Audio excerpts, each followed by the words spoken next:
Well, what's the crack, everybody? How are you getting on? You're all very welcome to another episode.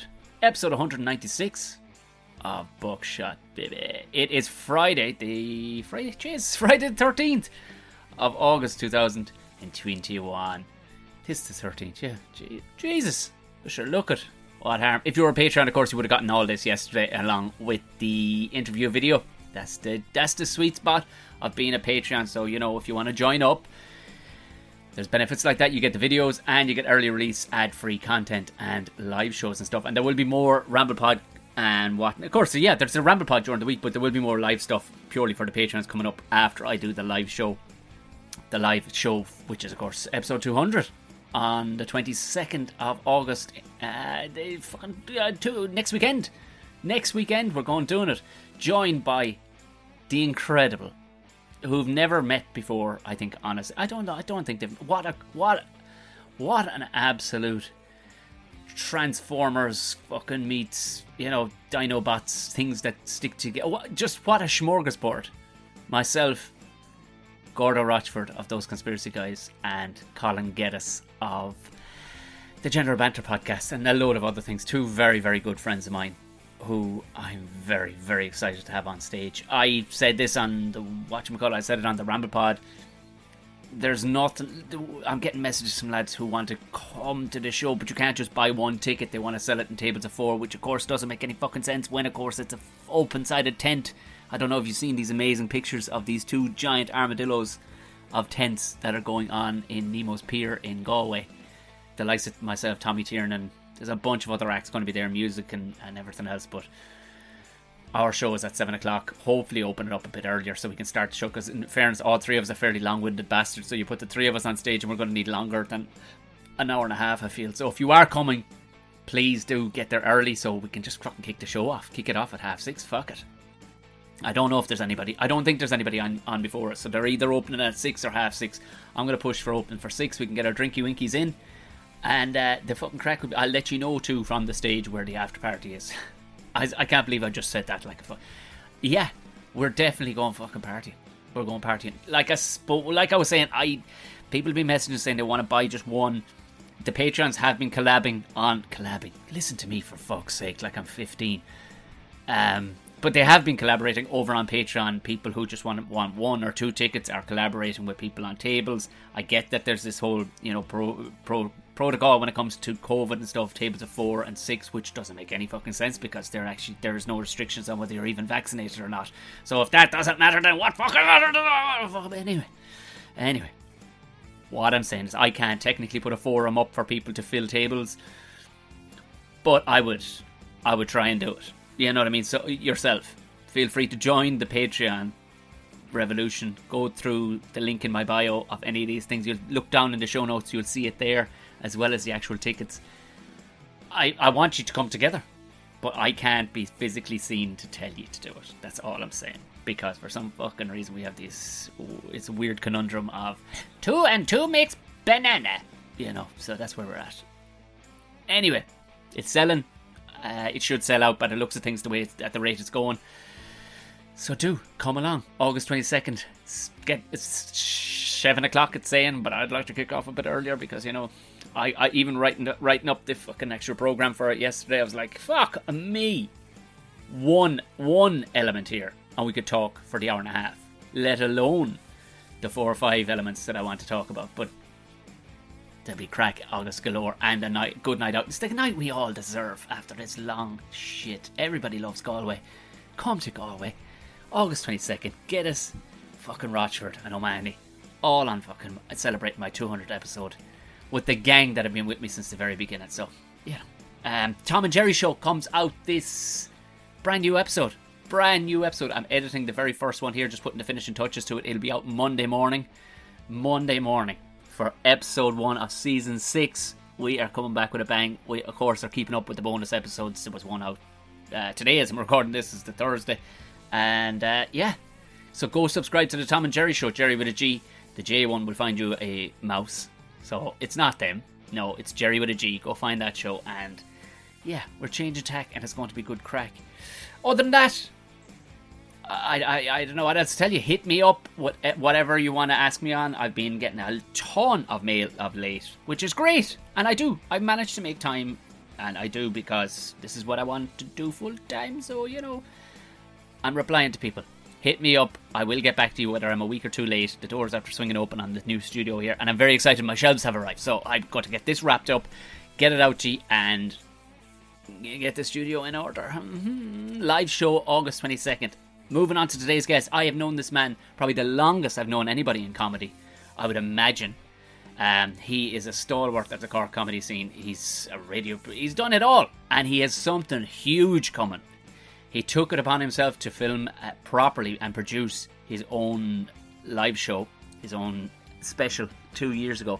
Nearly 3 years ago. Yeah, 2 years ago, 3 years. 2 years ago at the Opera House down in Cork. It was an absolute storming success, and now it's been picked up by Amazon. How fucking class is that? He's a legend of the game. Please enjoy the fantastic Ross Browne, everybody.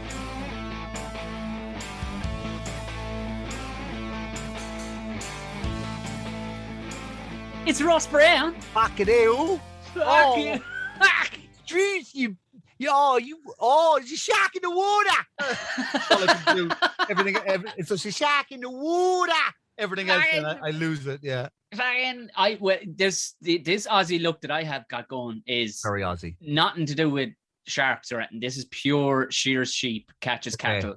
You know what I mean? Has never seen the seaside. Mm-hmm. Do you know? There's nothing cool about what's going on here. The place where you landed to interview Mick Dundee in the first Crocodile Dundee. Yeah. We're all down drinking. Only got Fosters. Yeah. Pickup trucks and the fucking. Everything's made of corrugated iron. Yeah. Even the women. The one woman is made of corrugated iron. Yeah, it's corrugated Irene. Yes, corrugated Irene. We've all had a go. Granted, she's all our sister, but fucking, I'd say you have to be I have to know you. You must be the longest comedian that I know the longest since starting comedy. I think so. Who's still definitely fucking doing it and hasn't had a complete mental breakdown or close to. Yeah.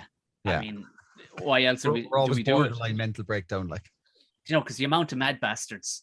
Was it just me, or was there a plethora of crazy cunts when, like, Crack House days, or the first Crack House days, back when, like, there was like, when I was starting, I just assumed that I went, okay, Ross seems to have it together, but then all of a sudden there's this guy over here, and he's got a napkin on his head, man. There was a want. I'll tell you what, right? It started out with, like, the likes of myself. Early days in the Crack House, there was myself, there was Fred Cook, there was Chris Kent, and you'd have people coming down, like you'd have John Calleary, and you'd have people like that, and then after a while, then it kind of descended into this kind of oddities, kind of like a cavalcade of fucking misfits for a while, and then another kind of it's very cyclical. It comes in waves. Where, like, all of these kind of experimental, like, I'm anti-comedy. And it's like, what? Yes. No, the real world is anti-comedy. Even if you want to be a little bit left of field, you still have to be comedy. And there was guys up there that were like, I'm going to eat a candle. That's my thing. And it's like, there was a little bit of that for a while. And then it leveled off again. And we got, another kind of swath of good comedians come in, I remember the very first gig I did was out in Passage West Soccer Club. And it was about the third gig I'd ever seen. Yeah. And there was a guy going on about, sharing the bath with his sister, but accidentally getting her pregnant from jacking off in the water. And I was like, I'd say that could be funny put another way. Looking around to people around. And I was trying to defend the bloke because I was all into comedy at the time. Yeah. You guys just don't understand, man. He's coming from different angles, which is the problem in a bath, I suppose. Yeah. It's, do you know what I found when I first started out? And it was when I first moved to Dublin is when I found this. There was and again, these things come in waves. There was a big dark comedy movement. Yes. There was a lot of dark comedy nights. It wasn't even called alternative. It was just called dark. It was like, don't come here unless you want the darkest shit. Like, we're gonna kill chickens on stage. Like, it was just like, fucking, it was all Bill Hicks kind of guys that thought that they were, they all smoked, they all wore trench coats and stuff like that. And of all those people, I don't think any of them still do comedy. No. So, and I think the main thing, I always find that there's a level of self-indulgence that we have as comedians. Yes. But I think that there comes a point where if you tip over that self-indulgence kind of apex, you're never going to continue. You're never going to make, there's a shelf life to that. Whereas I think if you can kind of balance that self-indulgence, but also the willingness to go, we're just clowns. If you don't take it that seriously in terms of who you are, and if you want to be cool more than funny, you're fucked. You've got a very short shelf life, unless you genuinely are really fucking cool. In which case, you don't want to be cool because that's not cool. Yeah. And what the fuck are you doing in comedy if you're actually properly cool? Like, you know. Yeah, exactly. It's not for you. It's not for you. It's for us. It's for mullets. It's for mullets and small eyes and ginger beards. That's what yeah. Look at the size of my eyes. I mean, I've got the trifecta. I'm trying, Tom. I'm trying. I can't even see him. Is somebody isn't the fucking lens strong enough, Tom? Is there somebody back there poking a ham with a biro twice? Is that I'd be fucking quicker to find Peter Dinklage's arsehole on the moon through a monocle.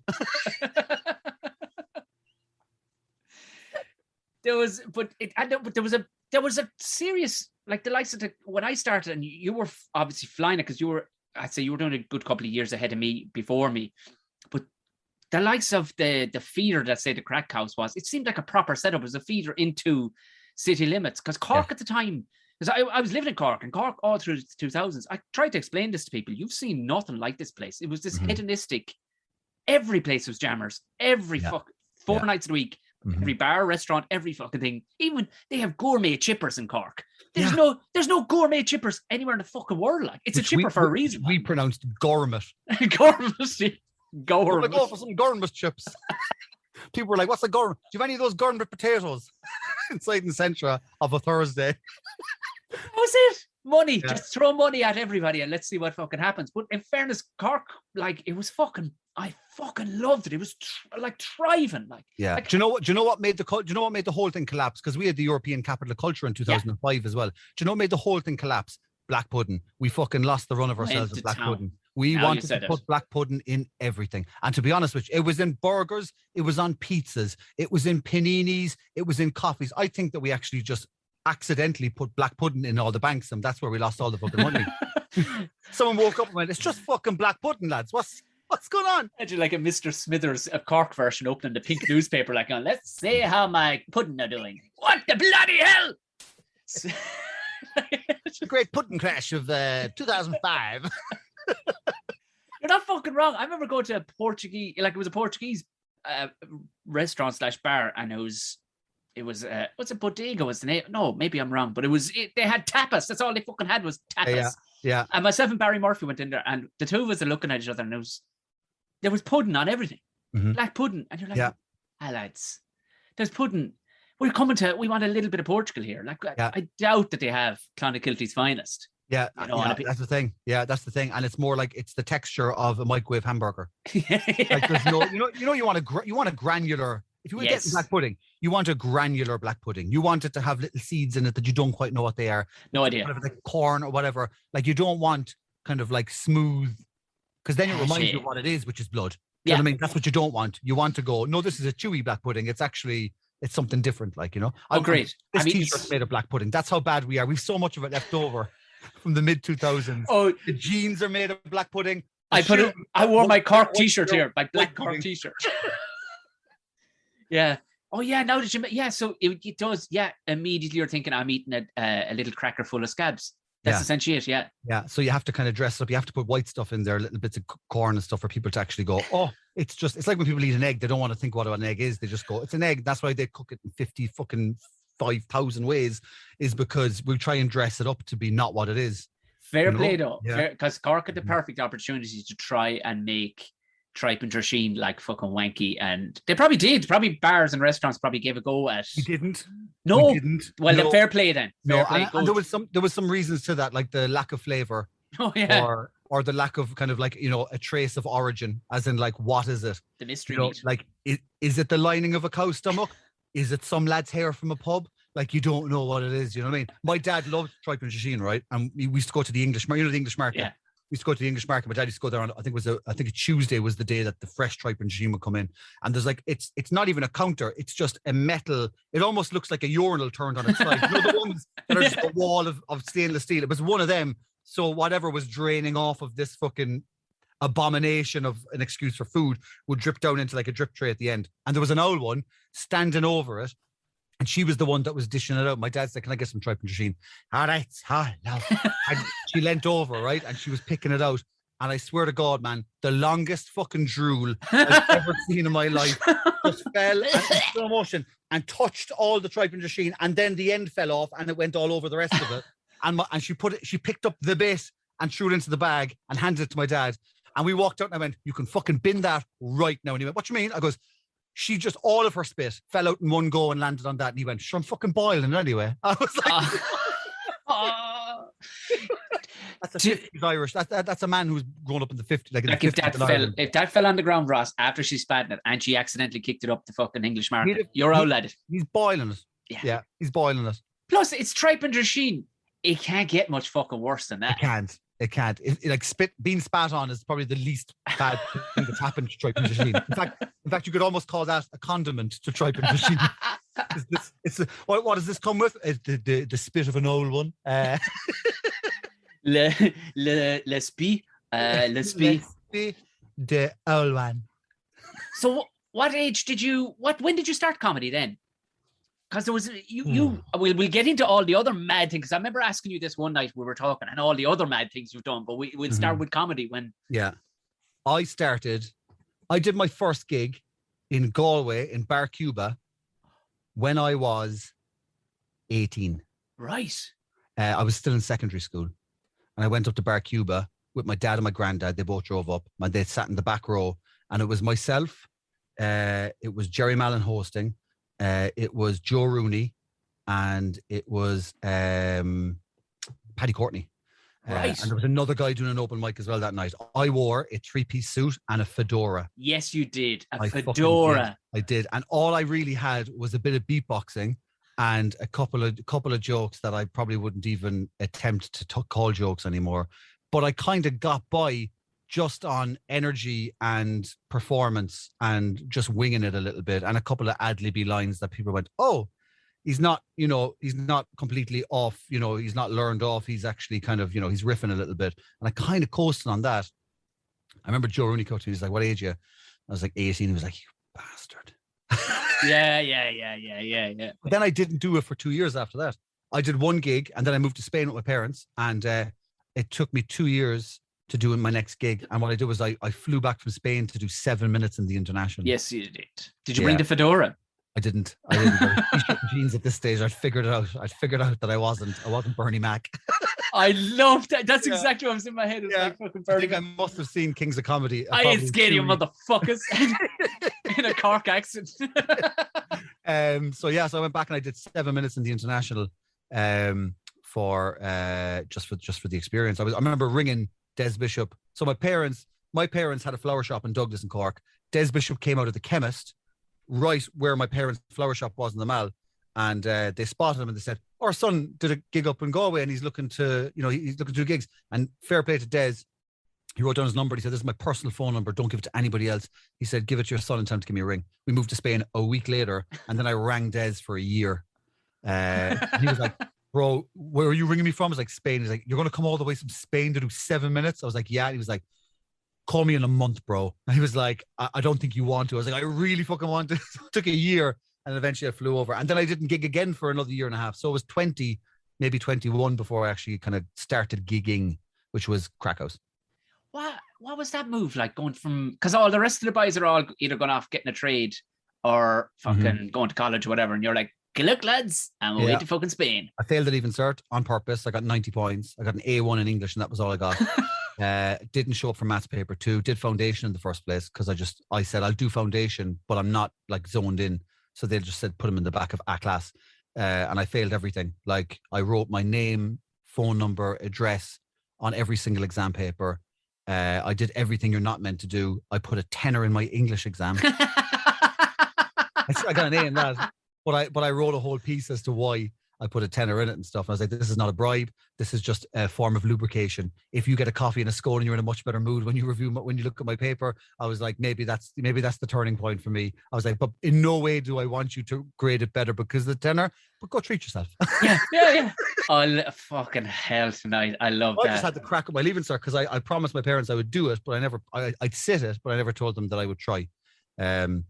But I did promise my English teacher that I would get an A if I didn't have to do the boring work in class, like read Roll of Thunder, Hear My Cry, or Macbeth. I'd read it, but I wouldn't write a synopsis every day and then listen to everyone read their synopsis. I was like, fuck that.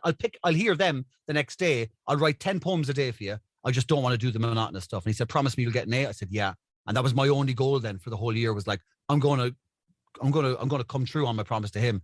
I didn't promise my parents that I'd sit it properly. So I was like, I had more weight in what I said to a 30-odd-year-old teacher than I did to my own parents. They must have been as cool as a breeze, though, your parents, were they?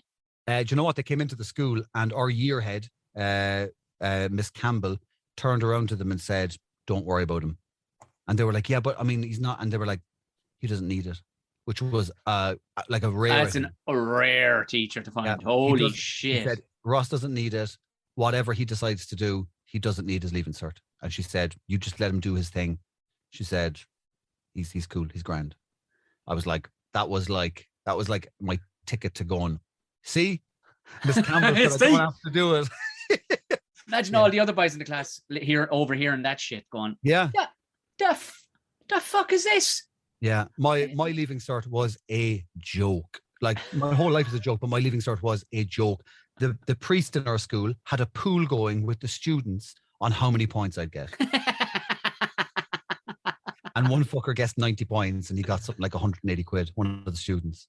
Ah, stop. Genuine money being passed around. Like, there was more people at me getting my results that weren't actually getting their results that day than there were of all the people that were getting the results. There was more of an audience there who actually weren't meant to be there because everyone was waiting to see if they got their money or not. I opened up at 90 and the whole place was like fucking rolling around the place. No, good luck. And after Spain. I got 3 different teachers to check it and they're all like, I'm afraid it is 90. And I was like, hey! Yeah, I knew from an early age, I was like, it's either going to be comedy or wrestling. That's all I wanted to do. Yeah, because I want to talk about the wrestling, man. That's or acting, you know, or I want to be, you know, that kind of thing. Like, you always have, you know, the people that you kind of go, that I want to do what they do, you know. And what was that in your eye line? Would say, did you know somebody that was an actor, singer, a performer, or some sort, or was it just from watching telly? You went, see that big shiny fella? I want to fucking do what the shiny man does. My dad was in a comedy mime act. Was he? In the late 70s, early 80s, called the Mad Hatters. And it was himself and a guy called Shawnee Murphy. And they did sketches to popular songs.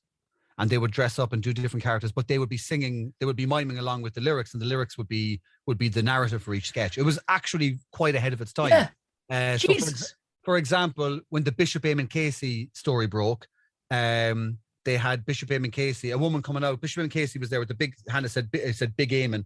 And then a woman, my dad would come out with a balloon down his stomach or whatever, dressed as a pregnant woman. And it started with a kiss. I never thought it'd come to this. And then he'd run off. And then Shawnee Murphy, who was only about 4'8", would run on with a little Bishop's outfit, with a little Eamon written on the thing. It was like, you don't remember me, do you? It was... Each sketch was only like 8 bars of a song. So like they had costumes that were all Velcro. They would be on, off, on, off, on, off. Like they would burn probably 3,000 calories in a show because it was like only 2 of them. My mom doing the costume backstage for them, and they had to record the whole show off records onto tape. So you can imagine. Oh my God! Yeah. Laborious. Yeah. Like 8 bars of a song, 8 bars of a song, transition 8 bars of a song. And it was fast. So yeah, they were very popular around the place. They played the Stardust, I think, a week before it burned down. Jesus. Yeah. So they were playing big rooms like around the place, and they were picking up speed. And they won a big competition in the opera. They were meant to. They were finalists, and then they were told, "You actually can't win because the prize is a recording deal, and you're using other people's songs, so you can't." What are we going to say? You should have seen it. Yeah. Here's little clips of 20 songs you've already heard. But in fairness, like that was bowel stuff to be doing way back then. Like, you know what I mean?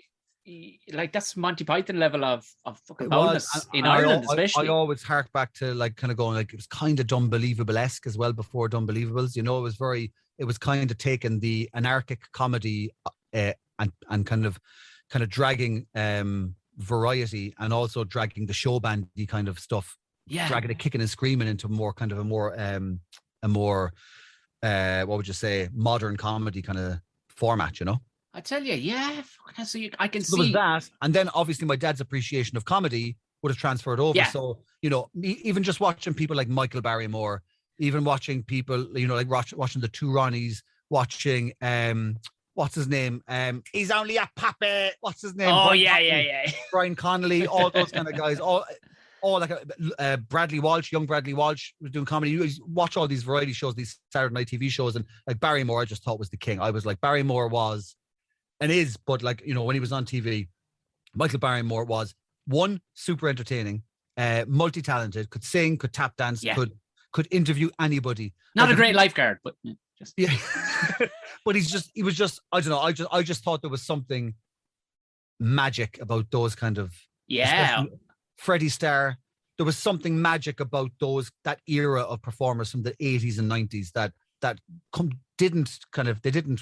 it just ended. It just dropped off the face of the earth. To see the level, because I sometimes end up in these rabbit holes, like just like that. Like Les Dennis, when he was doing Blankety Blank, was one of the funniest. Family Fortunes, Blankety Blank, because all it was is him roasting these fucking celebrities, and I mean the game was secondary, and you're going, fuck, and real harsh stuff too, but nice under the radar without being dirty. Yeah, like, that's hard. That's harder comedy than. Yeah, absolutely. The first 10 minutes, 15 minutes of Family Fortunes was always just interviewing the three pairs of contestants. And it was, I mean, he would have you know, a young couple on and they've just got married or they're looking to save for more. And then he would have like a 98-year-old couple and all of them he turned into stars. They were all the stars of the show. He was able to extrapolate the best out of everybody. And he had a genuine caringness about him. He'd lean across the desk to them. And it wasn't like he was like, okay, it wasn't very polished. Like it was kind of, you know, I'm a presenter. I'm holding myself. Mary, tell me about it was like he'd lean across and be like, you all right? Do you have many ailments? And you won't be like, oh, my hip's gone and my thing's gone. And oh, that's terrible. And it was just genuine. Yeah.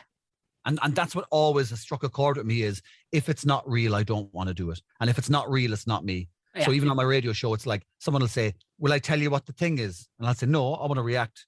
That's it. That's why even before we got going here, I'm confident that I'll react. Yeah. Funnily. So don't ruin it. It'd be great if we could structure this. I'm like, no. If we fail, we fail. But at least we fail doing it honestly rather than kind of going, oh, I haven't seen the clip. I wonder what it's about. 7 lines written down. I know.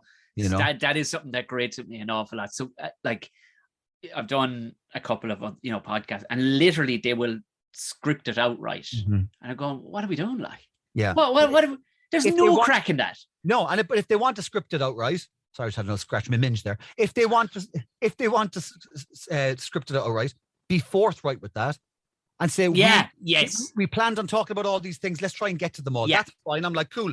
But if it's like you're trying to hoodwink anybody, I don't like that. And I think that's kind of what my comedy is. That's what I've always aimed for, at least, is if you're always 100% honest with the audience, then they will want you to win. And then because a lot of comedians do this whole thing of like, fucking audience was shit, or you know, I'm gonna murder, I'm gonna kill. And it's like it's an attitude almost of it's me versus them. It's almost like a duel between the audience and the comic. And it's like, I'm gonna beat them into laughing. And it's like, actually, they've paid to come and laugh. Yeah. They actually want you to do your job. It's not you against them, unless it's a horrific fucking, you know, Christmas party or a fucking corporate. But like, you know, by and large, they're here, they've done their bit. You just have to bring them over the line. And that's why I'm always honest. So if something dies or bombs, I'm acknowledging that. And then at least he knows we're still on with you. Whereas if I'm deluded, they'll go, this fucking dying doesn't even know it, you know, or, you know, I scratched my minge. I knew on camera you could see that. So I was like, okay, I don't want to go too wanky on it, but you know that guy who's like no pun intended. You know that guy who is I think his name is Claude. Oh, what's his name? He's the guy that taught Sacha Baron Cohen. Yes, the master clown in France. Claude Goulier, I think, or Juliet. He talks about this thing called le jeu, which is the joy, and that is my only goal in when I'm on stage, is find the fun for me. Where's the crack? Whether it's playing with the mic stand and finding something about it, or somebody. I saw Jason Byrne do an hour and 45 minutes, nearly 2 hours in the back room of City Limits during the Cork Comedy Festival. Oh, yeah. And every fucking comic was standing at the back of the room because Jason was in le jeu, because he was riffing like I've never seen anyone riff before. And he did... There was horse heads and every fucking thing, wasn't there? If I remember correct, because I was steaming. I remember... He did 20 minutes on the different ways that everybody folded their bag of potatoes after they'd eaten it and what that meant about each person. And it was a masterclass in somebody just riffing. And speaking of Jason Byrne, if like Jason Byrne's done Ireland's Got Talent as a judge, and he's done loads of different TV shows as guests and all that kind of stuff, there is nothing that is more of a representation of genius than Jason Byrne live. Yeah. Oh, yeah. And anything else he does will never represent the magic of what he can do on a stage. No matter how good he can be doing anything else, there's something in the room with Jason Byrne that you, even if you try and tell anybody what happened, you will never be able to convey it. It's just, you have to go see Jason. You literally have to be there, That's why he's the biggest selling comedian of the Edinburgh Fringe ever, or the Edinburgh Festival ever. Oh, he is, yeah. Yeah, because it's just, he can conjure magic. And if I can just get a little bit of that every once in a while, I'm happy. Yeah, I know. You know what I mean? I think those moments. I think too, possibly it's the lack of maybe experience too with the whole kind of aggressive thing. I remember maybe when when you're starting to get decent, maybe 3 years, 4 years in, you're going, I'm get how this shit structures together. Because before that, you're completely fucking delusional. You're away with the birds, like you know, trying to find stuff. You're trying to find what you are, who you are, what you're saying. Yeah. And I remember for me, and it was the only advice I give to people was that there will be a period where you think you're fucking class and you're fuck them way, I fucking be, but it ain't that at all, man. It just as you said. Yeah. Get in there, everybody climb into each other's pockets, because you're all in this lovely fucking huddle of fucking madness together, where close the doors, lads. Do you know what I mean? This is where fun lives. And no matter how shit this, and pointing the elephant out in the room is sometimes, as you said, like probably the best thing you can do sometimes. Like, you know, when you get probably one of the best, we wouldn't call it a heckle, but I remember I did a bit before where the first time I'd ever seen my own walk. And for years, I always thought it a cool walk. Mm-hmm. And then I saw it and it was disgusting and I was ashamed, and it was on national television even. Like, it was fucking, I looked like a fucking, I did. It was fucking rotten. It was this really fucking, like I would have judged me as look at the fucking redneck, just fucking walking like a big willy. Oh, yeah. Like, a lumber more than a walk. Here's my head, my arse is on the way kind of thing. Like, and it was a rhetorical question, threw it out there just to set up the next line as you would be speaking. Anyway, and I said, have you ever seen your own walk? Nobody. I'll tell you how. And during this one time doing it up in Jobstown, this lad just kind of quietly went, no. I said, what? I've never seen it, Tom. Never seen it. And he didn't look down, but I had to. And I looked down, and of course, he was in a wheelchair, and he had two kind of wizened legs under him. And it was in that moment I went, it's amazing. Jeff, I said, I don't know your name, but I said, nobody else heard you. But I said, when I asked you, and I had to point it because he won that moment. Absolutely. He was the golden balls. I had to put down the mic. Yeah. Patrice O'Neill stuff, because it was one of those, it was quite a rough old gig. Mm-hmm. So everybody was quite fucking, yeah. But it was embrace the room, embrace the moment. That man just won. I can't follow that really. Like, if you didn't acknowledge that and let everyone else know what just happened, you would be a selfish, would you say lack of confidence? You would be like, no, but he might take it away from me. Yeah. That's so selfish of a performer. Again, it's you acknowledged something that was genuinely, honestly in the moment and shared it with everyone else. And then and then he felt like a fucking legend. And everyone was like, that was hilarious. But they're also connecting it with you because you're the one that communicated it to the audience. So it's those kind of things. I remember I was doing a gig upstairs in a room in Dublin. I can't remember exactly where it was. And a guy walked in with a lady and a guide dog, and she kind of escorted him halfway into the room, and then I'm on stage. I should be laughing already. I'm on stage. It wasn't funny at this point. I'm on stage and I see them coming through, and I see people kind of, people shuffling, kind of making a route for them or whatever, or coming back because the dog's coming in as well. And he sat down facing the back of the room. And the whole room, the tension was so much that I just had to stand there in it for a while and just kind of go, let's let this play out. Like, and the woman beside him started to laugh. And I went, okay, this woman knows him. She's not like a cruel fucker. So then everyone else started to laugh around it. And I was like, okay, let's just let this play out. And she turned around to him and she went, you're facing the wrong way. And he went, what does it matter?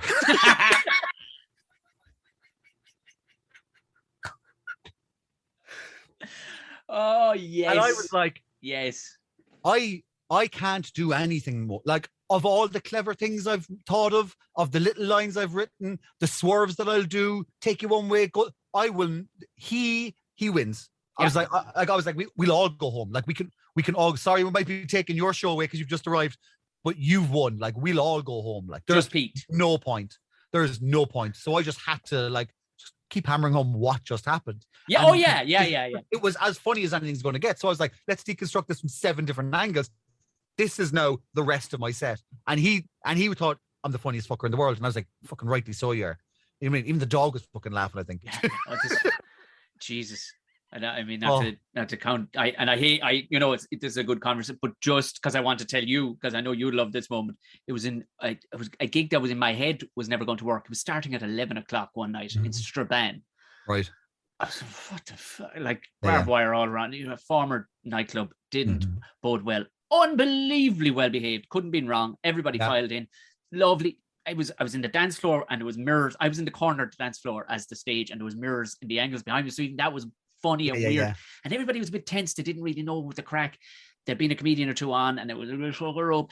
And I went on, right? And we were having a good time because I was pointing out the fact that what the fuck? This is bizarre for everybody. This is bizarre. And this guy who'd been obviously drinking all evening, and it was now like 12 o'clock at night by the time I got on. And he was trying to get up quietly in what we'll call it the front row, but his foot got caught in the tiny little footstool. And it looked like Cirque du Soleil. So he fell gracefully with one arm back, and the stool just went up in the air. And there was maybe 90 people there, and everybody watched the stool for like 3 hours floating through the air and came straight down on his nuts. Horrendous injury, horrendous. And the guy crawled away and off to the jacks with him. And there was to say I didn't do, and I had 15 minutes left to say that I didn't do one iota because there was nothing, and literally almost no words for 5 minutes. I just kept on nodding to the spot. Yeah.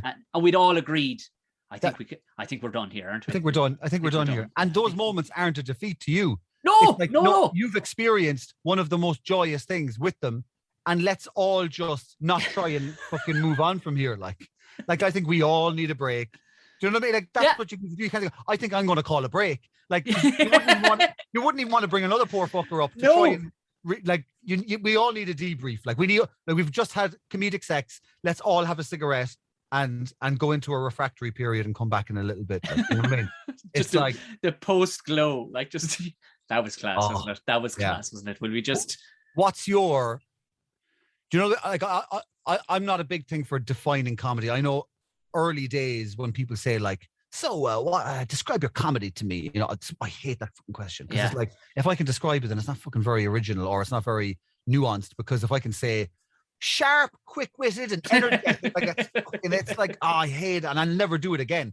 You know what I mean? I'll say it's funny. That's it. If they say describe your comedy, I'll say it's fucking hilarious. But what are the things that you find the most joy in? So, for example, if you said to me, yeah, that's me. Like, that's me. So nothing to do with what you present, but that's me at my happiest on stage. What gear are you in? Or what style are you doing? Or what are you, like, is it audience interaction? Is it riffing? Is it nailing a piece of material that you've been searching for ages and you just found that new angle? At what moment do you go, oh, I'm on autopilot because I'm in that fucking zone where, you know, all the stars align? Because I think for every comedian, there is a different answer, because it's like asking an actor, what's your favorite part of the process of acting? And I'm fascinated by, like, what's the thing when you go, oh no, I'm in. This is where I want to be forever. For me, it's a discovery of, if I've discovered something, like literally like a child running up to daddy with a fucking, he's bitten the head off a frog to show it to. Yeah. I'm like, they're my parents, even though like, or they're almost like my best friends at the time. And I've discovered this moment. Like I saw a woman catch an Alsatian by the throat one time and tell it fuck off into its face. And she had a fag in her mouth. She didn't even lose. Like she stayed walking. Like she caught an Alsatian by the throat and fuck off. And I'm like, the depth of fucking primeval, fucking animalistic fucking strength that it takes to tell an Alsatian to fuck off, not fuck or get back. Yeah. And it was genuinely, it had only happened that day. And I was in Galway when I was telling it, and the show was gone. It had to go extra long because I was filling in time for Joe fucking, what's her name? English. Sean McNally. No, English comic. Caulfield. Yeah. Her zooming shit to bed, and they went, "Can you go a bit longer?" I went, "Fucking longer." And this is to be the last. It was level 3, and it was to go to level 5, and technically we were supposed to be finished by 12 o'clock, and I was like, "I'm fucking finished," and I'm going as fucking long as I can. But there was this moment where I spoke about this dog and this woman, and we were all in it together. I found my own shoulders leaning over, and their shoulders were leaning over, and we're in it together going. And it's this moment of boldness, so we didn't want anybody else to know. Yeah. And it's our little boldness. And that was when I driving back up the road, I was like, oh, that was it. That was the fucking Mozart playing in my head, where we're not even thinking about where the next lines are coming from. It was this genuine where I discovered this fucking mad one, and I wanted to tell all the lads about it. Yeah. And the lads were fucking loving it, and we were all loving that moment. And that's where it is, where we're all literally sitting on each other's shoulders. So is that the, and I suppose all comedy breaks down to this as a comedian, but is it the, I'm bringing something to share to you that only I can bring? Like look at the value of what I've brought.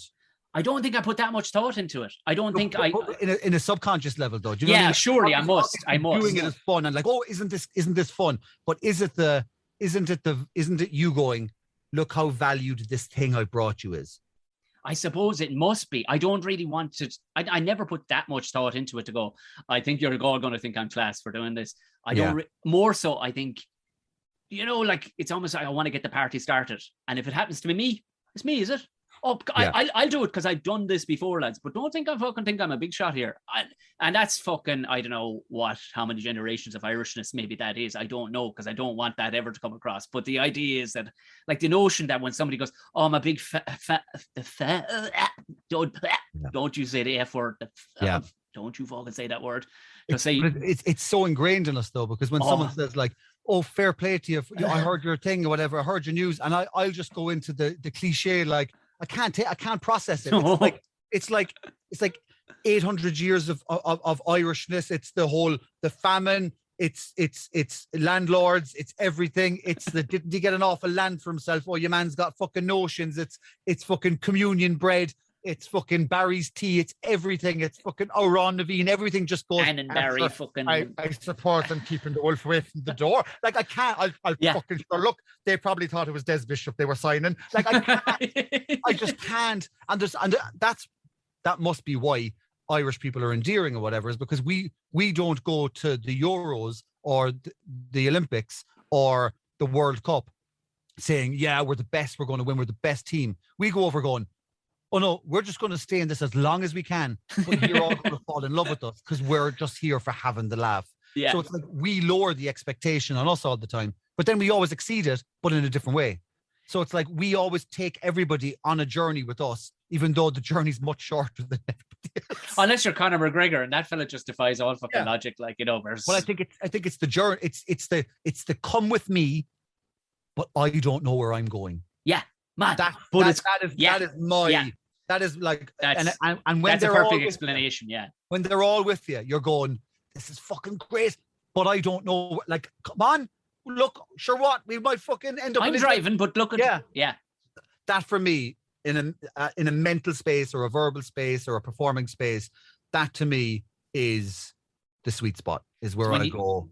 Oh, we're all on this journey together because I don't know I don't know the destination. None of us do. Fuck it though. I know it's a cliche. It's the journey, not the destination. And even though you know what your closing bit is on stage or whatever it is, I still like to think that if you are a comedian that operates with le jeu or the joy or the freedom to be able to shift things and change things and make decisions and see something crazy and react to it and also throw away the rest of your fucking set if need be. That's the joy, is the fact that you're in control of the freedom of your own show and the audience, you know, because fuck it, I did the Opera House and I didn't even know what material I was doing. I just had a list of all my stuff in front of me on a massive screen and I just was like, oh, we just fucking see what works, and then abandoned it and did 20 minutes of improv because I was like, it feels right. Like, well, look, well, you see, I suppose so much experience behind you too goes, I have a funny feeling this is going to be fucking lovely. If they bought a ticket, it's not like I'm trying to convince them at a comedy club in fucking Azerbaijan and they're going, who is this cunt? They're like, oh no, they know, you know. But it's also that apex of self-indulgence we were talking about earlier. I know how far I can take my self-indulgence without doing an hour and a half of fucking experimental improv. Yeah. Paid 30 quid. Do you know what I mean? But it's going, no, this will be fun. And then we can always go back to the stuff that I know is going to work and whatever. So it's like, but it's still the freedom to be able to go, oh, I'm enjoying this show with you, but I'm just doing it from a different perspective.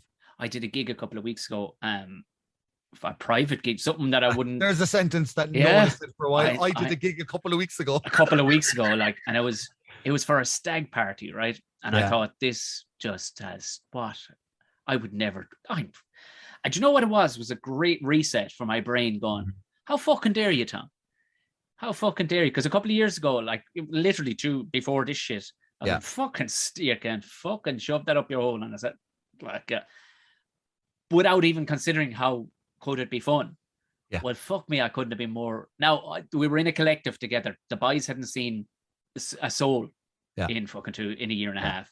I hadn't seen anybody, you know, and it was a back room of a pub, like 20 lads. And they all turned out to be sound enough skins, like, and they were all a bit fucking just a bit wild and stuff. But again, what I knew in my head, because of last summer, I knew I was going to be, I'd never experienced Rust. And it shit the bed last summer when first time I hit Rust. I was like, oh, Jesus, right. This one I went, basically, guys, this could be fairly shit now. And they were like, oh, fucking don't give a shit. But no, grand. Because I'm here anyway. Like, so but that's the honesty of saying, let's go. Yeah, this could be dark now, lads. Just to let you know, I'm going to continuously talk. I just don't know what it's going to be. And it was this glorious reset. It was like, also then it was a good reset for me too, of not being such a fucking big-headed prick. Yeah. Who was I to say that these lads weren't going to make a savage crack for me too? Yeah. And it was, and I was wrong. had been wrong prior. So because with this, I was going, here we go now. Couldn't have been more wrong. So these are people just like people are people, you know, because it's got the name of a stag do. You know? There's ones that'll surprise you. I say no to loads of things. And I really don't, I made a choice to start saying no to stuff. Yeah. And there was a point where I kind of went, I can't just do all these things. I can't just do whatever I'm offered. It gets to a point where I kind of went, okay, is there going to be someone at this that's going to give me another gig? Or is this going to be really fun? Or is this a really good paying gig? Whatever. So there was a lot of things where I had to start saying no. And I almost made it, you know, the movie Yes Man? Yeah. I almost went the opposite way for a while on purpose to go, just start saying no to everything. Yeah. Like before the pandemic, I went, let's just start saying no to everything unless I can't say no to it. I'm with you. And then I went, oh, fuck it. This is really good. I was onto something. I said it to my co-host on the radio. I went, dude, I'm saying no to everything. Like, can you do a wedding? No. Can you do a corporate? No. Like, not even what's the money. It was just, no, I don't want to do it. I just don't want to do it. And then they were like, can you do a corporate for X amount? And I was like, do you know what? I'm not doing any at the moment. And people being miffed and going, well, hang on. Like, are you sure? Like, this is it? And I'm like, no, it's not. And then people started trying to pitch the gig to me rather than just saying, do you want to do it or not? And it wasn't me asking for the gig or trying to give them the right price anymore. It was me actually just going, no. Then they started, so I started going, there's a kind of a power in this. If you actually don't want it, if you actually go, I actually am willing to not do it. Then I started going, okay, this is a really interesting. And what I found was it started to liberate me to start saying yes to things that I would have actually normally said no to anyway. Right. Yeah. Well, it wasn't like I started saying no to more things. What actually happened was once I hit a reset of say no to nearly everything, then all of a sudden someone would say, hey, do you want to do a wedding? There's only 20 of us there. And then I kind of went, fuck it, your man's actually after selling it to me. I was like, that sounds like I'm going to do it for the crack. Yeah. And I'm going to do it because it actually sounds like I might enjoy it. And then I do it, and it does turn out to be great. And I go, fucking great. But then I was like catching myself going, but don't say yes to everything. I found now that I only say yes to things that I want to do for whatever the reason is, whether it's financial or, whatever. But I never now feel like I have to do it. Yeah. And I think the pandemic, even though I have a radio show that was solid and it was there the whole time. And I always feel it's a bit bittersweet because I'm kind of going like, oh, thank God I've got something, whatever. And I'm looking around going, fuck, like my empathy was going through the roof because I was like, don't say, don't be fucking putting stuff up online because other people can't. I was stuck in it. I felt loads of guilt over the last year and a half just because I wasn't in that position. Because you did a job. But there was times I was in that I was in that position when there wasn't a pandemic. I get you. On the fucking table because fucking I was, double jobbing working with my dad as a contract cleaner, and then my dad lost a massive contract because of flood, and then I couldn't put bread on the table for my kids. You know what I mean? So it's like been there, and maybe not in a pandemic and en masse with other comedians, but like I think everyone's had that kind of moment where you go, fuck it, like what am I going to do here? There's two directions. It's like, do I get a factory job or do I fucking push harder with the comedy? And it's like, it's never happened before like this. Yeah. So I think there will be a resetting time when everything kind of levels off. I think so. But I think a lot of comedians have kind of gone, I haven't gigged in a year and a half and I didn't lose my mind.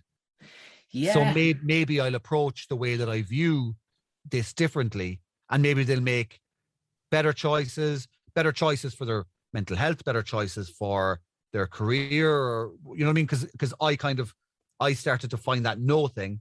And then all of a sudden I was like, well, I'm not missing out if I don't do that gig. Whereas it's always that FOMO thing. If I don't do that festival, everyone else is there and I'm that and then they'll start thinking, has he retired? Does he not do comedy anymore? We won't book him for the next one. It's like, it's always like the trying to maintain, hey guys, I'm still here. Like it shouldn't be that way. Like, to be fair, we had some, there was a series there where the two of us kept on getting put together to do weird gigs around the place. Do you remember? Yeah. We did one. We just keep bumping into each other at different doorways, just going like, is this going ahead? Like, yeah, literally, that was the answer. Ross go, is this going ahead, Tom? I don't know. The only thing worse than not getting gigs is getting gigs that you drive 4 hours to and it doesn't go ahead and no one pays you. That's worse than not getting the gig. Jesus Christ. We did one in Mallow one time and it was, fucking hell. We were in this back part, like this corridor-sized part of the bar. I can tell you, Maracaibo was the name of the bar. Maracaibo! Yeah. And they had cameras on us. And there was lads playing darts at the side. Yeah. But there was... Stop playing darts. No, like, they were here for the darts. They're only here for the darts. But the cameras that were on us had us playing over the bar on televisions. Yeah. It was the most obscurely weird. So no one had a motivation to even face us on the stage. Yeah. So we alcoves and corners. It was the route to the toilet. Like it was just women going to the jacks and coming out, and it was just us going, this probably needed to be discussed ahead of time. and then all the barman kept saying was, the room downstairs is fucking perfect. Yeah. That's all they kept saying. Like, you die coming off, I die coming off, whoever else was MCing died coming off. And it was like, they'd go, downstairs would have been better. Every single person. But not a single fucker would have gone downstairs. And that's why your man put it. He knew full well what he was doing. We did a couple, like we did this one horse town out in East Cork somewhere as well. I can't remember the name of it. But it was a bar that was done up during the boom. And then they lost the license for it. Okay. And they opened it back up again for just us to do some. And they had this weird, like, Bishop's pulpit built up there. Do you remember that? I do remember that, yeah. That was, there was some hillbillies at that. I was in Waterford that night doing a gig and I drove back and it was it was a fundraiser for a football club or a gas club. Yeah. They were all, that was brilliant. That place was rouse and everything kicking off. You knew shit was going to get fucking wild inside that place. There was like 350 people. Bit into a pub that didn't even have a license. Oh, I enjoyed that night. I was just after doing another gig and I was kind of on the way home and I was like, just go and close this one. I was like, this is wild. But I did a gig in that pub about a year later and 2 lads had shotguns in there. And it wasn't weird. I remember I was hosting the thing, or I can't remember, was I closing or hosting the thing? Not even one. Nah, 2. And they brought him in. I said, boys, any chance you could have left the fucking guns at home? Like? Oh my God. And they were like, it's so embarrassing. You should have called me and told me you were bringing your shotgun. Yeah, I know. Yeah, the embarrassing. It was like the lads, Like I was talking about coats. I said, boys, you couldn't have left him out in the fucking Jeep or something. He goes, no, I brought the tractor. I says, well, you couldn't have left him in the tractor. No windows in the tractor. I went, oh, you keep on giving. You keep on giving. There was, but this thing keeps going off. Yeah. But with that, more and more, it got weirder and weirder, like where I was becoming the villain for because nobody got on my side. And I was like, no, lads, I don't mind a good gun. But in a fucking pub, like. You of all people, fucking probably dressed in camo at the time. I probably was. Yeah. And I took just the only choice I had was to take one of the guns and just start pointing at the audience. Empty mind, and not one cunt ducked. Nobody out of 300 people, not one cunt ducked. That'll tell you the level of this hard bastard that was in that room. Oh my God. Everybody just looked at me. It was like, oh jeez. Oh. Would you tell me, because I never got into I know you wrestled. Did you wrestle with Adam Burke? I did. And where did you wrestle? Because I had no idea until I met you that there was a wrestling scene in Ireland. Like, yeah, so there wasn't until we started wrestling. Right. So we brought it from England to Ireland. So when I was 14, I went to the UK to Sittingbourne in Kent to do a wrestling summer camp, like a wrestling kind of school for the summer for 2 weeks. Did that. Kept going back over there. Then I kind of, the guy, the head trainer, Andre Baker, who's passed away now, took a liking to me, and two other guys from Bray as well, Paul Tracy and Fergal Devitt, who's now in WWE. He's Finn Balor now in WWE. And the three of us wrestled, and we each got our black belts in submission wrestling. We got our coach's licenses over the course of like 2-3 years. And then we came back to Ireland, and they set up a school in Bray, and I set up a school. While I was in 5th year in school, I set up a wrestling school in Ballincollig in Cork. So that's probably another reason I didn't want to do Leaving Cert, because I was like, I'm already doing something. You know what I mean? I had a thing. Thank you very much. Yeah, I had a thing, and it was, I'd like 50 trainees and to begin with, and then kind of, you whittle them down because it's tough going and stuff. And so like, I mean, that was, and then like they'd run shows in Bray. So I'd wrestle over in the UK doing UK tours with the likes of Jake the Snake Roberts and Jim Dillon, Niall Hart and Tatanka, and all them were on all those tours. And then they set up NWA Ireland, which is not the rap group, it's National Wrestling Alliance, which is an international. They're all over the world. Naughties with attitude. Yeah. So like Ric Flair would have been, and Dusty Rhodes, they would have all been NWA champions, which is National Wrestling Alliance. So before WCW, that was NWA. Right. And, so you buy the franchise. So we had NWA Ireland. We trained in England. It was NWA UK. And then we just started running shows. They started running shows. I just wrestled for them. I did a few in Cork, ran a few in Cork. But it was like pro wrestling. And we all know what pro wrestling is now at this stage. There's no point. The donkey the barn of kayfabe. But we also were trained in catch as catch can, Russian sambo wrestling. Oh, right. We were trained in everything. So we had our black belts in legitimate shoot wrestling, which later became kind of UFC kind of stuff, Yeah, because shoot is a real fight, isn't it? Like shoot, even an interview in wrestling, if someone's shooting, it means that it's legit, like, you know what I mean? But wrestling can fuck you up though, way worse than actual martial arts. Because I've never been injured from, like, I competed in the men's UK Open Wrestling shoot fighting tournament when I was 16, under 65 kgs. I've never seen that weight again since then. I've taken shits that size since, but I've never seen that weight myself. And I never got injured in any of those submission wrestling matches. But in pro wrestling, the fake stuff, I've dislocated the shoulder 26 times, dislocated that one 18 times, broken my tailbone, cracked a rib, dislocated 2 fingers, lost a toenail, smashed 6 teeth, I would say 8 or 10 concussions, lost 2.5 pints of blood one night from here, cracked my orbital bone, and then some other stuff as well. So it was fucking, yeah, I was very, like, every second match I left in an ambulance for like a year and a half.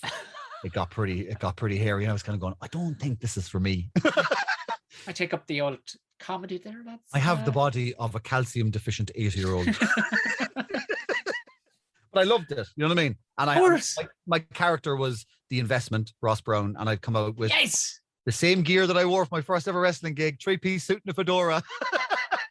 And I was kind of like the Rat Packy kind of Ric Flair. I'd come out and it was all about, put your money on me, I'm the best, and all this kind of stuff, and braggadocious. And I came out to Money, the Motown song. So everyone else was coming out to death metal, like, dun, dun, dun, dun, dun, dun, dun, and I was coming out to the best things in life for free. Twerking my way out to the ring like an Egypt, all 11 stone on me. So yeah, I loved it, but I was too passionate about it. Okay, which is a strange thing. I was so passionate about it that it turned me into someone I didn't like. it brought out a side in me that I don't like, which is an aggressive side or a very cynical side. So if I thought people were doing it the wrong way, it really affected me to the point where I was like, they're ruining the business. So like I thought, even though nobody believes this is real, we can still try and fool them. Yes. And I did on a couple of occasions. I fooled everyone, including all the boys in the locker room, to the point where I had heat because I was working everybody. And that was, for me, was like, okay, now we're talking some Andy Kaufman shit where everyone thinks it's real. Yeah. Including the guy that I'm going into the ring with. And he's also complaining to the promoter saying he thinks I'm going to shoot on him. So like that, and then I clue the guy in. I go, dude, I'm just fucking working everyone.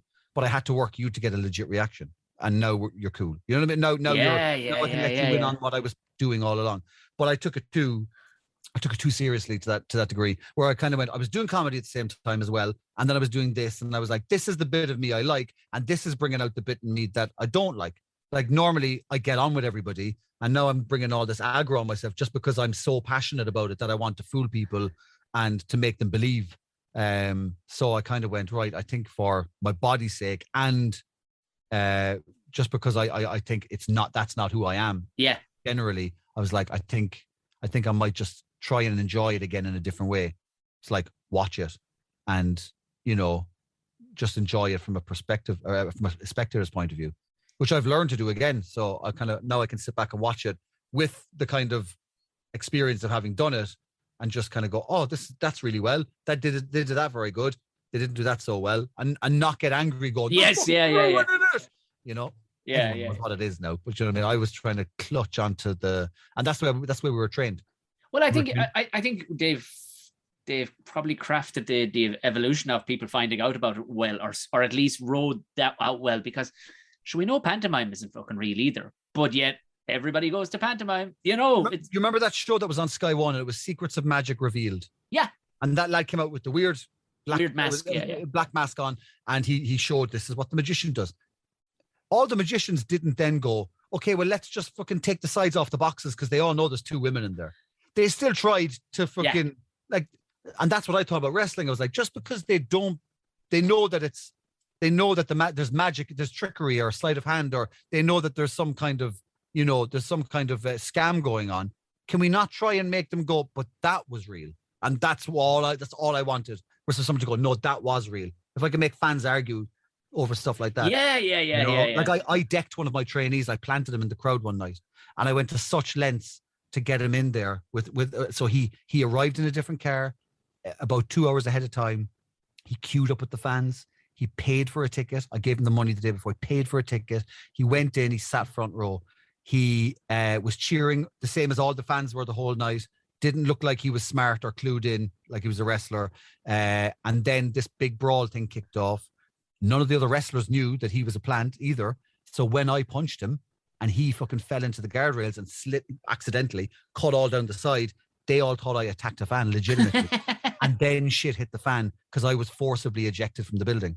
And then everybody was saying, you should sue because he's after attacking you. And he's like, look, it's all right. I'll just go home and stuff like that. And we walked out of there. He came around the other side of the town in Waterford. I picked him up, hopped into the car, and we were like, we fucking did it. We fucking, everybody believes that was real. We've achieved our goal, so. Yeah. But again, it's like, what's the payoff for that? It's like, people don't like you anymore. People that love the same thing that you love, just maybe not in the same way. All of a sudden they think, why did he fucking not tell us that was a fucking not a real fan? You know what I mean? So it's like, then I was kind of like, okay, look, we're all just pretending to fight each other. Why can't I just chill out a little bit and just accept that people do it in different ways? So I get you. But I suppose if everybody been pulling off moves like that to try to fucking get one up, then it wasn't accepted. But you were fucking saturated. Yeah. Fucking yeah. I won't take up any more of your time, but you have to fucking tell me. I know this is going to make your skin crawl, but well done, Ross, for getting your oh sure, look, we're keeping the wolf away from the door now, huh? Ross, your special filmed at the Cork Opera House. Is that the one? That's the one, yeah. It was filmed in March of 2019. Right. So like with a skinnier fucking teeth, yeah.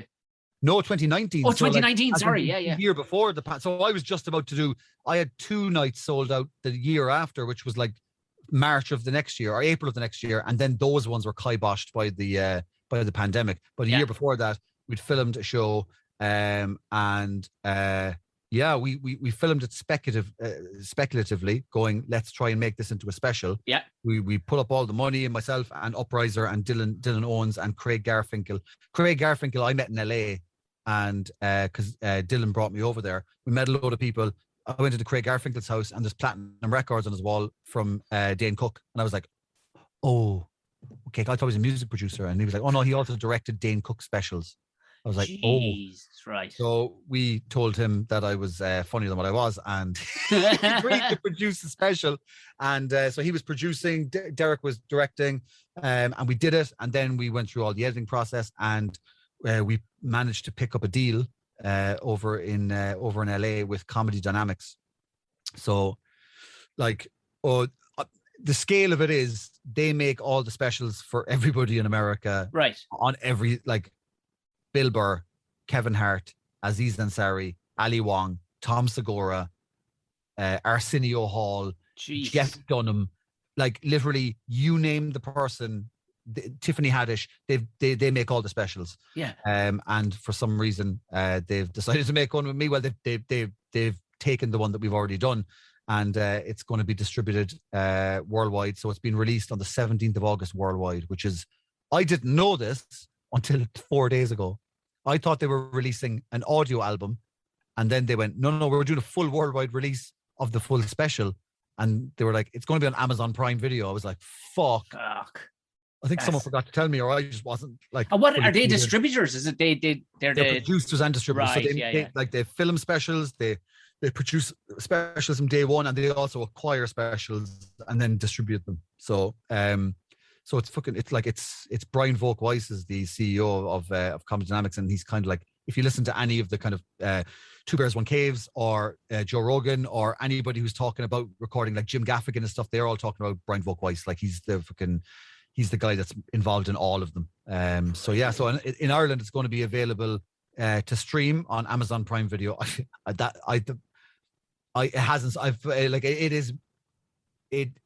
hasn't sunk in yet. It boggles my mind. Like it really does. It's like I had to Google Amazon Prime Video several times in the first 2 days because I thought there was another version that wasn't the real Amazon Prime. Like I was going, maybe it's like a subsidiary page where you could just rent like a DVD or something. This is where all the Afghani comedy is, like. What dogs like? Is it the Afghan hounds? All right. So I was like, I was turning to my wife and I was like, this is going on Amazon fucking. And I rang Dylan. I was like, is this going on Amazon Prime? Like the act. And he was like, yes, man. I was like, oh, and he was like, yeah, fucking, this is a fucking big deal. So it's going on Amazon Prime Video to stream, and it's also going to be, I think in Ireland, it's going to be available to rent or buy on Vimeo as well. Right. They've got a buying thing, same as YouTube do. And then all over the world, then it's going to be on Amazon Prime. But then it's also like different places like Apple TV in different regions, like Apple TV, YouTube, all that kind of stuff. And then the audio album is being dropped on the 20th of August, which means I'm going to be put forward for the Grammys. Stop. Apparently. If you've an audio comedy album, you get put forward for a Grammy. So let's hope Dave Chappelle falls asleep for the next 18 months. Well, I mean, you can always put, might as well just call it the Dave Chappelle Award, because like no one can touch Dave. Yeah. So I told them I'm at their behest. Yeah, whatever you want. Anything they want me to do. Louise, I am on board 100%. Call me any time of the day or night, and I'll wake up and brush my teeth and talk to anyone. Like it's mega. Like, and I'm not going to play it down and go, sure, look, we'll see what happens. If this is the peak of my career, like, if this is the apex, as we mentioned earlier, I'm delighted. Like, this is fucking, it's the biggest thing I've done, and I'm fucking, it doesn't at all fall on deaf ears, or I'm not fucking sitting there going, sure, it's grand. Like, I'm blown away by it. Like, so. Well, fair, if ever there was a fucking, I guess, deserving person, yeah. But well, Jesus ruined Christ, wrestling for an entire country. But if ever there was a lesson for fucking people going, fuck it, sure, what's the point? You fucking went away, I mean, you put up, you put your heads together, you formulated getting the special filmed, and speculatively you went, fuck it, it's worth doing. It's fucking worth doing. Let's fucking do it. And do you know why I did this? And by the way, this is not a slating or a slight on anything about the industry of comedy or any of the kind of, you know, the kind of what would you say, tributaries of entertainment that come off of comedy. We're in a country where there's way more talent than there is infrastructure. Yeah. Right. And also we're kind of at the behest of 30 people. Yeah. In Ireland who make decisions. There's 30 people who are the gatekeepers of whether it's comedy clubs or whether it's TV stations or whether it's agencies or whatever. I got a TV show. I got the Fear, did that, and it was fantastic. And then now I'm, you know, writing with Peter Foot, and I'm helping, you know, writing all, you know, whatever scripts he's doing. And, you know, I'm fortunate enough to be in the room when, you know, Young Offenders has been written and all that kind of stuff, and throwing my 2 pence in there for that kind of stuff. And I found people that I was like, oh, these, you know, you kind of find a family, or you find people you kind of go, oh, they want to work with me and I want to work with them, and we've got this great thing. Yeah. But other than that, like, I've never once had a meeting with an agent in Ireland. Like, it's never even been like they like never got an email back, never anything. I got the odd email, do you want to support someone? Yeah, when I was selling out theaters myself. But, and again, I'm not saying like they should have fucking signed me. It's like, no, this isn't the Father Ted. This isn't the Father Ted, like, and now on to lawyers. This isn't that. This isn't that. But what I'm saying is there's certain times when people can give you stuff and do stuff for you. And there's times when they won't. And it just means that you're not right for them. Yeah. Or the time doesn't suit, or they have someone like you, or you're not the flavor of the month or the thing that gets commissioned, or whatever it is, whatever thing it is. You look at people like Bo Burnham. Bo Burnham shot an entire special in his fucking bedroom in a year and a half. Like, you can make things for yourself. You've got a podcast. Loads of other comedians have podcasts. They do their own stuff online. It's like, the only person who'll never say no to you is yourself. Yeah. So do your thing. And then hopefully people gravitate towards you. But so, like, I was always of the thing of DIY. I'll do it myself. Like, my tour, like, you saw the venues I was playing. It was like I was booking them blind. Like, yeah. And I found this way because of desperation, because I lost a job, that I was like, I have to lean into this. So I literally zoomed into Google Maps, into any gray area, Googled all of the bars and music venues in that place, went on all their Facebook pages, looked through their albums to see, do they look like they've got young people there, and do they do gigs? Rang them, cold called them, sold the fucking show, pushed a flat fee on them. And if they said yes, they think they can promote it, make a profit. If they said no, they weren't the right place for me. And I eventually built the circuit now. And I kind of went, well, you don't need to have an agent. It's nice to have an agent, but you don't need to have an agent. You don't need to have a TV show. You don't need to have, you know, people producing your stuff for you. You can do it all yourself. So then that kind of carried over the DIY kind of attitude of, we've got, I know a guy who's got cameras and can direct and stuff like that. And we've met a producer. What's stopping us, except for us just kind of investing in it ourselves a little bit? And then once we did that, it's kind of like, okay, now you actually have something tangible that you can go, no, do you want this? And if they said no, at least you fucking have it. And you've created something, you know? So it's like, I think people need to stop waiting for yays or nays. Oh, I think so. I think so. And I think with the pandemic as well. And, you know, I think a lot of people might go, actually, I can kind of take this in my own hands and run with it. And all of the best things that have happened in the last 10 years in entertainment, most of them have been down to people creating their own stuff. Yeah.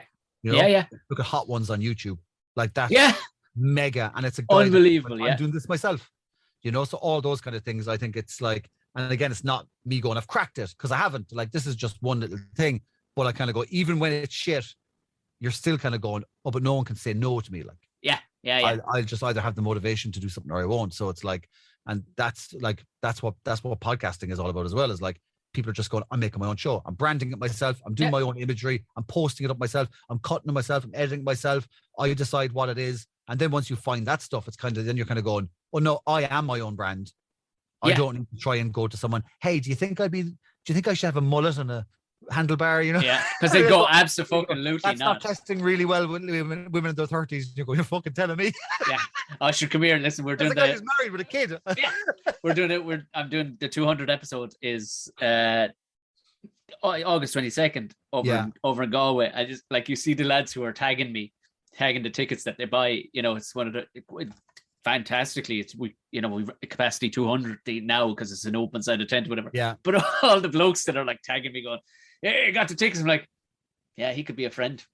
Yeah, he could be a friend. He could be related to me. Yeah, he could be." Like, it's just all dudes or the odd couple who are up for a good crack. Like, you know what I mean? But look, I mean, there's a lot of vilification of like things for men lately. You know what I mean? And I'm not saying like, oh, look at us, we're being downtrodden. But like, there's nothing wrong with a bit of masculinity. Or there's nothing wrong with things I don't that have are anything for else. men. Or things that are for women that enjoy things for men. Do you know what I mean? It's like, there are kind of cool. Ironically, I would say when you look up the demographics of this, it's actually about 44% of women that listen to this, because they're going. But there's nothing in this podcast, like this episode, for example. There's nothing in there that is like, pro men or pro women, anti anybody or pro anything in particular. It's like it's just people having a chat. So it's again, it's like your audience will always find you. Yeah. And if you're true to what you're doing and you're consistent in it, they'll always go, "Oh, I like him," or "I like her." Therefore, I'll follow whatever they do. And then that's how people like, Joanne McNally and Bernard Casey and Fred Cook and all these people have found their audience because they're going, "I like them." Like, we're in the business of selling our personalities. If the jokes are good, the jokes are good. But like, if people are really going to latch onto you or hitch onto your wagon, they're going to be like, "I want them to succeed. I like them." Exactly. Which in itself is being a fan, but we don't like that word because. Well done, Ross. Thank you so much. You're so kind. Just hashtag blessed. Aren't we all? Well done. August 17th, Amazon Prime. Yeah. Ross Browne. Yeah. Absolute fucking legend. Thank you so much, brother. This one. Did I come across all pontification there now? I don't know what all the Irishness is coming out me again. Where I'm going, I hope I didn't sound like I was telling people what to do. I don't even know where my own legs are. And my thanks again to Ross. Like he said, August 17th. Keep an eye out on Amazon Prime. Go have a gander. It's going to be his special from the Opera House. Thanks a million. Like that. You know what I talked about? I talked about the live show August 22nd. If you're thinking about it, going, fuck it, you know what? This could be a bit of crack. It's going to be. It's Galway, for fuck's sake. It's down at the pier. Go have a look at the Galway Comedy Festival's page on Twitter, especially. They put up some great pictures, or even I think they have it on Instagram too, of these unbelievable stretch tents. That's the whole festival is all about. It's called the Grand Owl Stretch, which is a great name for what they are. But these two giant armadillos down at Nemo's Pier in Galway. It's going to be absolutely banging. We are the closing show of the festival, episode 200, with Gordo Rochford and Colin Geddes are going to be joining me on stage to talk about dicks and aliens mostly. That's pretty much going to be it. Yeah, that's actually it. That's entirety of the list. That, and of course there's going to be some sketch comedy and stuff like that throughout the show, so we're going to have a right bit of crack. I'm going to give a giveaway too in the middle of it. I don't know for what yet, but there'll be audience interaction once they give us a bit of time. So get there early if you are coming. If you're not coming, fucking come on, will you? Get there early. We're going to try and kick off the show even before 7 o'clock if possible, because like I talked about before, we're quite long-winded bastards. Hey, evidence in point. I can't shut the fuck up. Listen, Tom and Jerry show out Monday. I'll talk to you again with a Ramble Pod on next Tuesday. Till then, boys and girls, have a lovely weekend. Good night, and thanks.